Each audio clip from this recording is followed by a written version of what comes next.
Welcome to the next video. In this video, I'm going to be answering the question of why did I leave China a second time? Now, if you see my other videos talking about why I left and why I returned and the first year experience and so on, being back in China, you're probably wondering, man, you're leaving again? What triggered it this time? Well, the short of it is the pandemic. But of course you're going to want to hear some more, so let's go to it. So after that initial first year back, or towards the end of that first year back, I got back in December, there were some interesting developments. I talked in a prior video about the ESL industry changing in China during the first 5 years that I was there, like towards the end, and how I didn't like those trends. Regulations seemed to kind of plateau around the time I left till the time I returned, which was good because you can kind of predict what was going on. And sure, there were more kids classes, but it was more, it was structured. There was more focus on learning and less about babysitting, which, was a refreshing change of pace to what I was going through in Japan.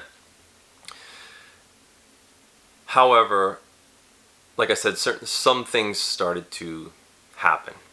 One of the first things, if you remember that I worked at Web International English, was that Web went bankrupt and shut down. And I talked before how contracts in China are generally a year or 2 years long with your employer, especially with training centers. So it's, you get your contract, you get your visa, and every year if they like you, if, the business is still going okay or not doing poorly, they'll sign you up again and again and again and again, and you just keep getting one-year extensions. Well, like I said, I think it was about October when Web went bankrupt. And prior to that, there were a lot of murmurings that the company wasn't doing well, and a lot of people I spoke to were kind of dismissive. No, or, it's hard times, but we're okay, we're okay. Anyhow, I remember one day one of my coworkers telling me, hey, Web's shutting down. I said, what? He goes, yeah, it's shutting down. And this actually happened on my day off, which wasn't even more of a shock. I wasn't even in the office at the time. I had to hear it from one of the expat teachers, and who said, yeah, they just told us, finish off, we're set to finish off our day, our last classes, and we're out. And I remember at the time being out with my girlfriend and saying, hey, we have to go to the center. So I went to not to the center I worked at, but a different one, just to talk to the expat friend of mine who will remain nameless, just to see this firsthand. And sure enough, people, there were a lot of people with sad looks on their faces. I think there were some teachers who just said, oh, if today's our last day, we're out. But most expat and locals, pushed through, and out of respect to the profession and to the students, taught those last classes. I think it was like 2 or 3 at that point for the end of the day. And yeah, everyone was just kind of in shock that it was happening. So as you can probably surmise, if the company's going bankrupt, what does that mean for our contracts? Well, contracts are done and null and void. And now your visa sponsor is no longer there, so you have to get a job fast to get that visa continued. And I know you're thinking, well, wait a minute, if you came in December, you'd be okay until December. Well, in a perfect world. But we don't live in a perfect world. So of course, after the shutdown, several of us rushed to find jobs where we could. Some went to other training centers. I think there were 1 or 2 people that just ended up going to another city, and or ended up just going to another country for various reasons. I ended up, I had reestablished a life in Tianjin. A lot of the people I knew had been living there for a long time, so we all just tried to find what we can get, or we could get, I should say. So I was very fortunate in that prior to the closing of the school, I was looking around for another job. In part just to see what else was out there, see if I could make a little more money, see if, to have a point of comparison with whatever they were going to offer me on the new contract. That way I'd have some bargaining power. And also just in case the rumors were true, which unfortunately they were. So after talking to a couple potential companies, I got a really good offer at an international school, which I don't want to mention here. And it was a really good offer, I'll say that. And it was, not far from where I was. It was very commutable. I think like maybe one train line and a few stops down, and a short bike ride. Beyond that, so a little further than a couple train stops, but the pay was really good. It was more a Western style run place, of course, international school, and of course I was teaching kids, so the adult portion of my teaching was gone. But unless I had gone to a training center, which I looked at a few, but the offers I got were dismal compared to what I was making at Web, and paled in comparison to what the international school had offered me. So I went with that. And it was an interesting experience, transitioning from a training center where you're basically focusing on English in a variety of situations, but mostly in a business environment, to teaching subjects to kids like, academic English, literature, history, and so on, economics as well. So it was a very interesting transition, I'll say that, and a heck of a lot more work. I certainly have more respect for teachers after that. Not that I didn't before, but I have even more now, being on the other side of the desk, seeing what it's like, and seeing that teachers are always working. Don't let anybody tell you otherwise. We are always working. It's always grading, it's always lesson plans. But anyway, going off on a tangent. So, with Web closing and me changing to another position,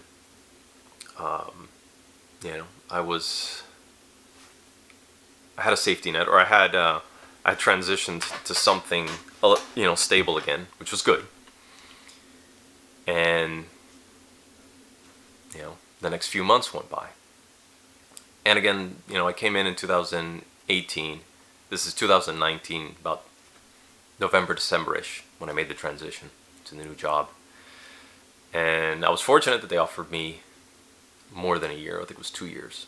So I was happy. I was like, okay, good. Don't have to worry about this for 2 more years. Anyhow, and life continued.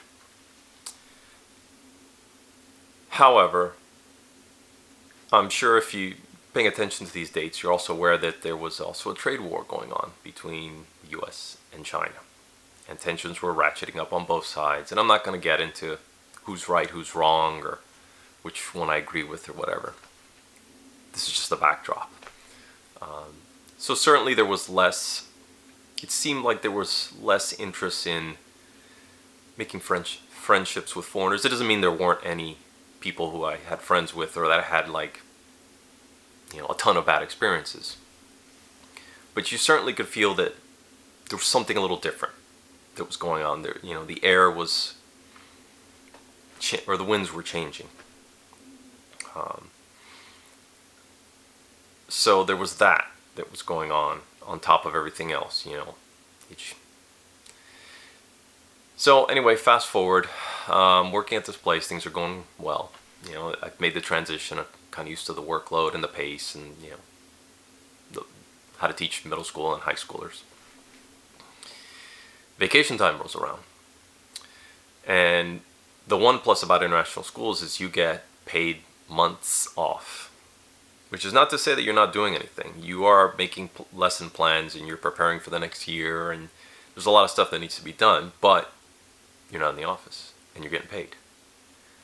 So, let's see, I believe I had the winter break, and let's see, was it the winter break?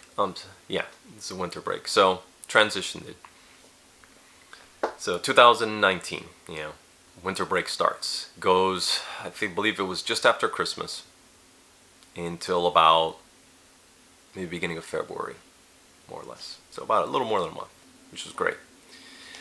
So with that time off, I said, you know what? I think I'm going to take a trip to another Asian country I've never been to. And after looking around, I decided, you know, I've heard a lot of things about Vietnam from a lot of expats who've not just traveled there, but have transitioned to teaching there. And I said, you know what, I should take a look. I've never been to Vietnam. I was in China for so long and did a lot of China-centric travel. Let's check out Vietnam. So booked, I believe it was 9 days, four or five of which were in Da Nang, or Da Nang, sorry if I mispronounce it, which is like a seaside area of Vietnam, mostly because I wanted kind of a tropical vacation and I wanted to see what it was like to be in the beach in Vietnam. And then the last several days booked in Hanoi because I wanted to see the old city, the old quarter, and see something that's a little more, you know, of a concrete jungle. So booked and went out there.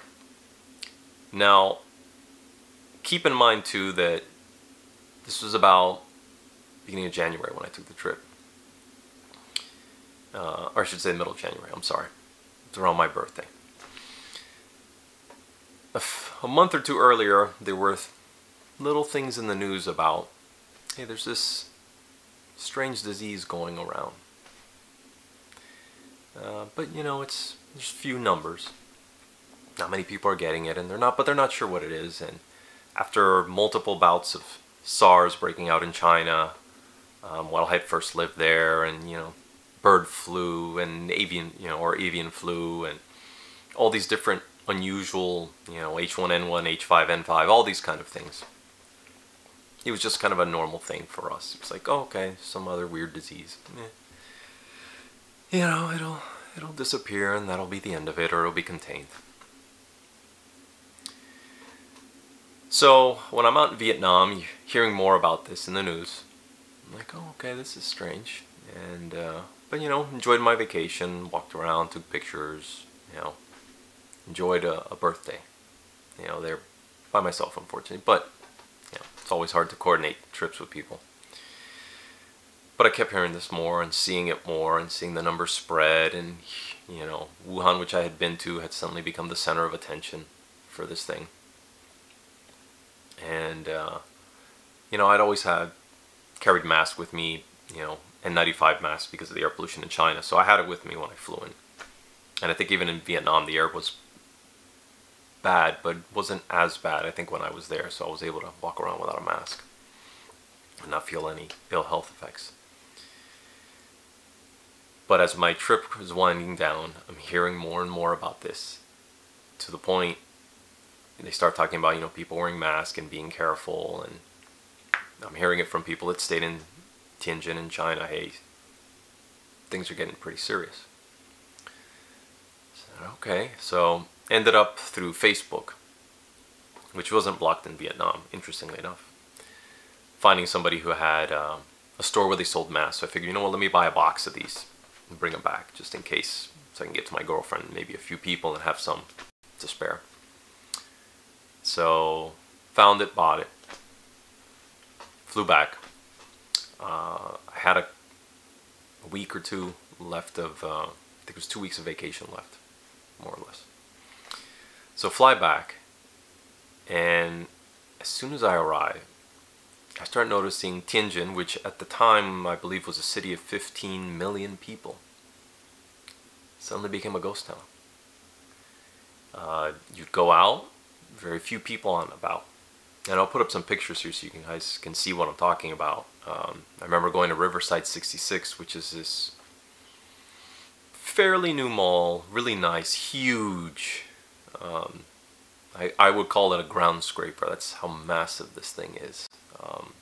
You know, a mix of luxury and middle class goods, and has a bunch of restaurants and shops. It was dead. Now, normally during the week it wasn't super crowded. You know, dinner and weekends were prime hours, but I noticed it was quieter than usual. And Binjiandao, which is one of the traditional shopping areas of Tianjin, you didn't see as many people walking around. I remember one day meeting up some co-workers at, I believe it was a Pizza Bianca in Joy City, Heping, which is this foreign-style pizza place, really good. Actually, no, it wasn't Pizza Bianca, I forget the name, but I'll put it there if I can remember. And I remember when we would go into the mall, they would have to do a temperature check. So they get the little gun, you know, put the laser on your forehead and make sure you didn't have a fever, because at the time they were noticing that fever was one of the symptoms. So you'd go in, you know, with your mask, scan you. Same thing if you took the subway, you'd be scanned in, and I think at the exit you'd be scanned as well. I remember sitting down with the expats, and one of them was saying, things are getting really serious here. I don't like where things are going, and I'm thinking I'm going to go home. We still have some vacation, so I think I'm going to fly home, see what happens. If everything gets back to normal, I'll just come back.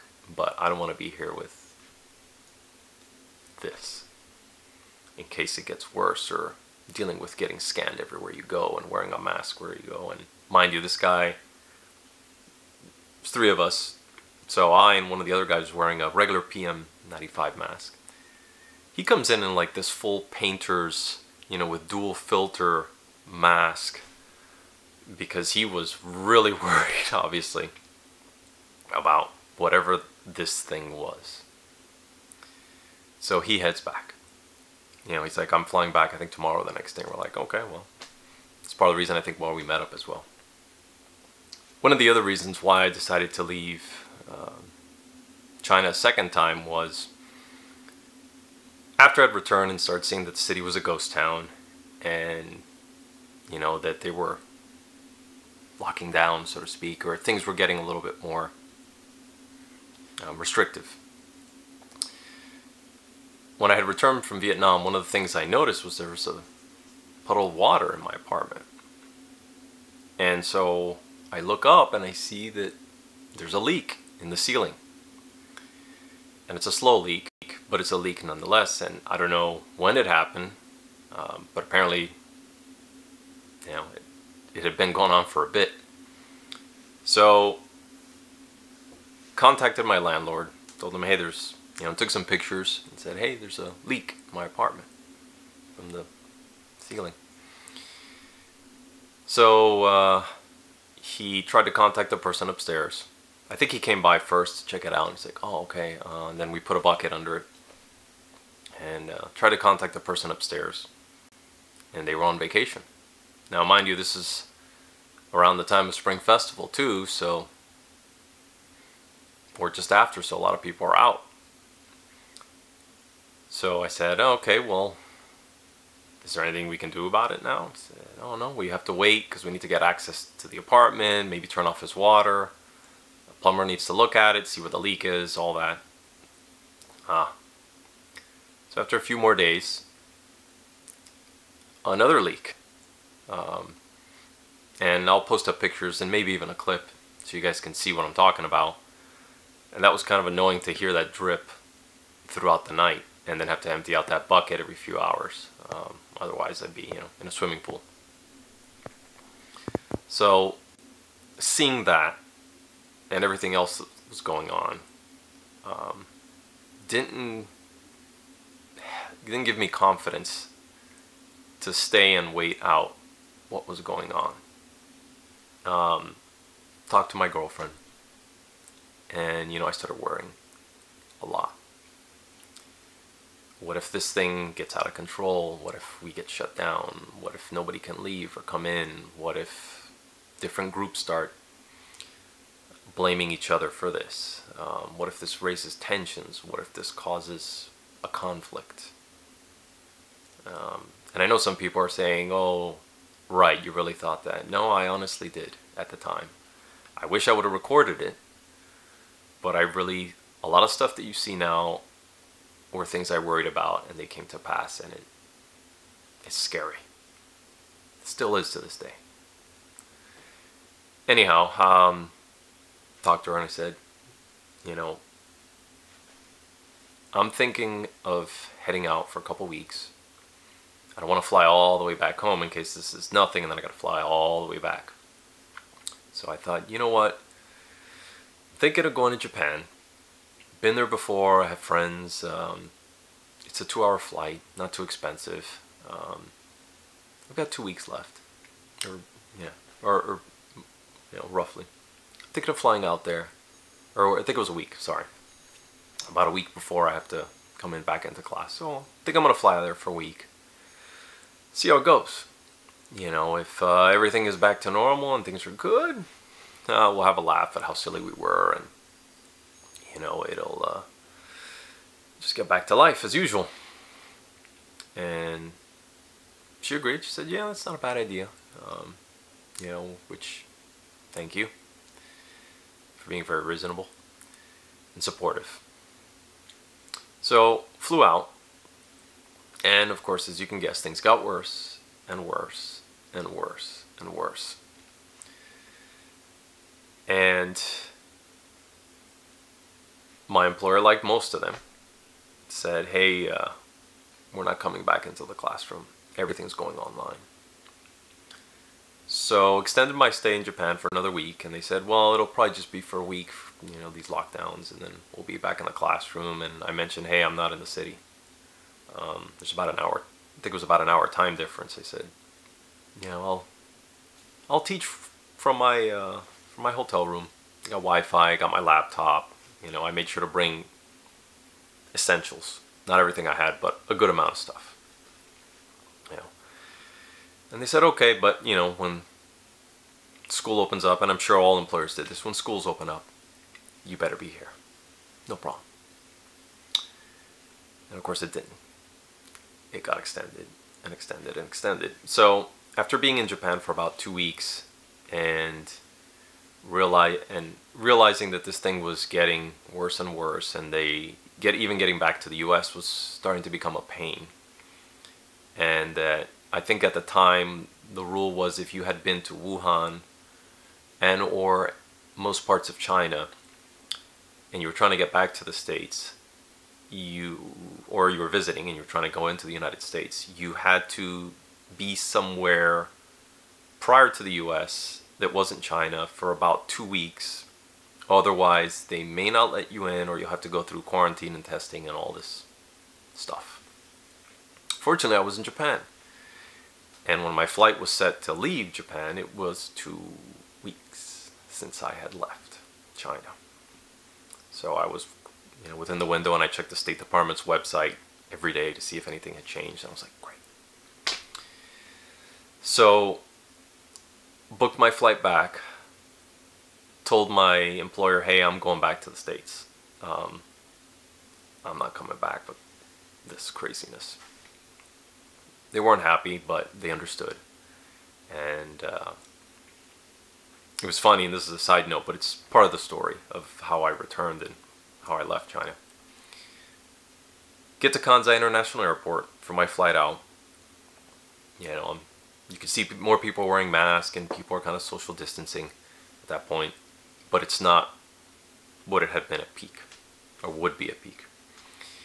So get there, and going through, you know, got my ticket, and I think it was the ticket clerk had said, you know, where are you going? Oh, here and here, this is my flight. It's like, oh, something to the effect of, you can't get into the US. And this is all in English, by the way. Oh, I'm sorry, I don't think they're going to allow you into the United States. Really? Yeah, you know, they're not letting anyone go in. I said, really? Are you sure about that? Yes. So, and then I go, let me talk to your manager. The manager comes out, another Japanese national, perfect English as well. Says the same thing, and we don't think you can board the flight. I had done my research at this point, so I knew that that wasn't true. So I explained to them the rules about 2 weeks, and I said, today is week 2. officially. So I'm okay. I'm not getting quarantined and I'm not getting stopped. And I'm an American citizen, so. But of course, and people that live in Japan, you know how there's let me see how I can put this politely, a very fixed view on rules that doesn't allow for exceptions or any kind of critical thinking. So they just wouldn't let me go. And I said politely, here's the website of the US State Department. Here are the rules. As you can see, I'm clearly following the rules, and they will let me in. Because I remember that they said to me, oh, they may allow you to fly there, but you may not be allowed to get off the plane. I'm like, what nonsense is this? So I gave them my phone I said, call the immigration office right there. If they say no, I won't, okay. So a lady, nods, grabs the phone, goes off, makes a phone call, comes back 2 minutes later and says, oh, sorry, sir, yes, enjoy your flight. So, one of the things I didn't like about Japan. So anyway, board the plane, fly back, through the multiple flights that you have to take back. Got to California, noticed nobody's masked up. Not that nobody's masked up. Everything's fine. But I have worn my mask throughout the entire 16-hour flight. So I've got like these nasty creases. I'm sure everybody's thinking, man, this poor guy's got sliced up. Or had major surgery. But when I landed, I was like, better. Things were calm. Of course, now we know. It spread here too.